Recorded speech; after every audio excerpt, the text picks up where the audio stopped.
Hey guys, this is Rahema USRN. This is for those who are preparing for NCLEX, who are preparing for IELTS. It's another experience on its own. It's a phase in this journey that can really drain you, but the good thing is that if you're willing, if you do what it has to be done, you make it through. One thing I want to tell you, I would advise you to take your NCLEX before your IELTS. Take your NCLEX before your IELTS. Reason being, IELTS expires, but NCLEX doesn't. So if you have your NCLEX set, then you can do your IELTS to avoid sitting for IELTS many times, because you never know how long the process can take and then all that stuff. So do your IELTS as the last one, because to avoid those problems. I was a private student, like I applied for CGFNS as without an agency, but then when my report was almost out so that I can do my NCLEX, I was like, no, I need something. I need an agency that can guide me on what to read, on where to read, and all that. So that's when I joined an agency, and I used UWorld. I used on what I used to study for my NCLEX. I used UWorld, and I used Sounders. I can't remember the edition, but I used those two. I never touched anything else. I couldn't. It was too much. And that is what people encourage you. Narrow down your study material, because just try. Right now I can't advise you because I'm sure so many things are coming up. It's not like our time. I did my NCLEX in 2020. Yeah, because I remember I was to do it in February, then COVID hit, so we just stayed without knowing what to do. So I ended up doing it in November. Once things opened up, we were the first people to go to South Africa and do the NCLEX. I studied with UWorld, and I remember at the end of the UWorld study, I failed. I failed, and I had to repeat again another course of UWorld, but most of the questions are the same. Iliniuma nilibai na sijui 23k. I still remember, but too bad. So I failed the first phase of UWorld because it was the agency had set it like a period of time. There are 2 exams in between, so I failed both exams, and I had to buy UWorld again for myself and study and pass.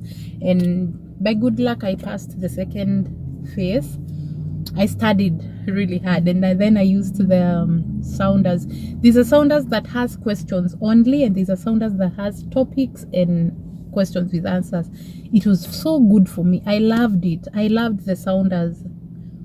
It helped me. So many questions come from Sounders, but I would want to advise somebody what to use, because right now things have changed. I believe there are more diverse materials, and you know what your generation is using. But our time, I used UWorld and I used Sounders, just the 2 of them. And actually I had a friend who used only Sounders alone, and she made it. So time came and I went to do my NCLEX. I sat for that exam, and I had in mind, everybody says I passed my NCLEX at 75 questions. So kuna ile pressure. I also want to, by 75, let me be done with this exam. Like, I don't want to stay there and do all the questions. Let me tell you, I sat for my exam. First question, second, third, fourth, fifth, until 75. I was waiting for it to shut down, but I knew if it shut down at 75, I knew I'm done. It was so hard for me. It was, at some point I got stomach upset or something, and I had to raise my hand and rush to the loo and come back. It was so bad. It was It was the worst day of my life. 21st November. Was it 25th or 4th November? 2020 was my worst day ever. 75 ikaendelea. It's not shutting down. And right now I've lost hope. I feel like, but then something kept on telling me, if this comp is not shutting down, you haven't failed. You might not have passed, but you haven't failed. So it gave me like, yeah, Rema, go on, you haven't failed. And I went up to the last question. And then to make it worse, there were some research questions. I didn't even realize they're research questions. So even those ones gave me a headache. I was thinking and doing them like they are serious questions. When I came out of that exam room, I lost hope. I remember walking into the airport because I was taking my flight the same day. I walked to that airport. I wasn't even seeing my way through. I remember I had shoes that had laces. I was walking on them, like somebody literally told me, "Madam, your shoes, they're gonna make you have an accident." I was like, I didn't even want to hear. I called like my friends, the people who had worked with me through the journey, and I told them, I am done. I have failed. And they were like, no, you can say that. Like, what are you guys telling me? It's me who was in that exam room. I'm done. It's done. I am actually thinking of how I will do it again. So I came back home on a Friday.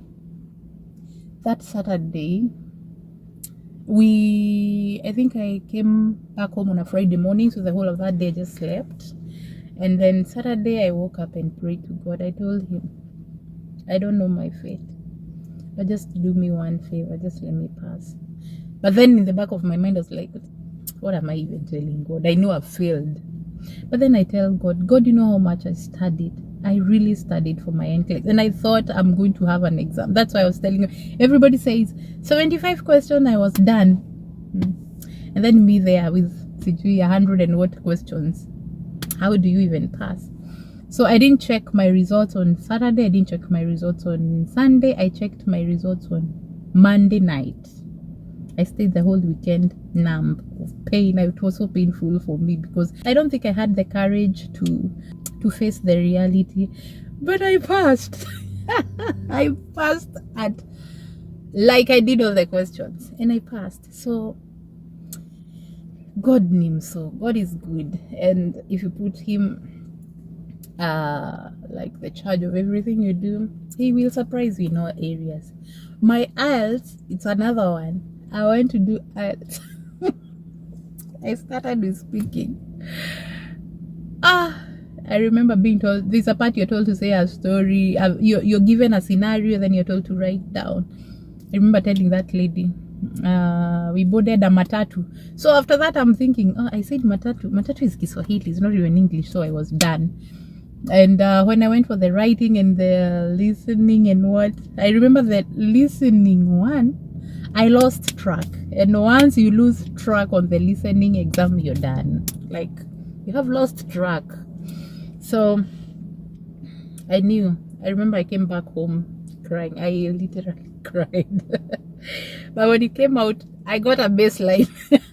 Having him to a baseline. By the way, don't worry, it doesn't matter whether it's baseline or you up there, you will land in the US. So but then we don't work to have a baseline, work to have it there. So for those guys doing NCLEX, for those guys doing IELTS, when you get out of that exam room, prepare. When you're going to do your exam, prepare, narrow down to the materials that are really, just do a quick research, which materials are worthy this exam, NCLEX or the IELTS. Narrow down to, don't go the materials are all over. You will just get confused. Get the materials that will favor you. Do your NCLEX first before you do your IELTS. That's what I would advise you. I don't know, maybe somebody else can advise you otherwise, but I would advise you to do your NCLEX because it will never expire. But your IELTS after 2 years is done. So what if the process finds you bad?